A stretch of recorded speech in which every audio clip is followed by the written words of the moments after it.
پانی پر معیشت گھر کی چلتی تھی. حاجی مبارک زیب صاحب، کھجوروں اور پانی پر معیشت گھر کی چلتی تھی. گزر جاتے مہینے آگ چولہے میں نہ جلتی تھی. کئی رات دن فاقوں میں اپنے کاٹ دیتے تھے. شکم پر بھوک کی شدت میں پتھر باندھ لیتے تھے.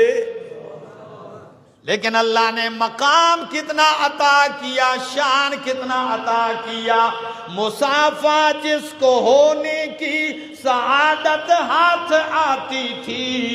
نبی علیہ السلام سے اگر کسی کو مسافہ کا موقع ملتا تو شاعر کہتا ہے، مسافہ جس کو ہونے کی سعادت ہاتھ آتی تھی تو پورا دن گزر جاتا مگر خوشبو نہ جاتی تھی.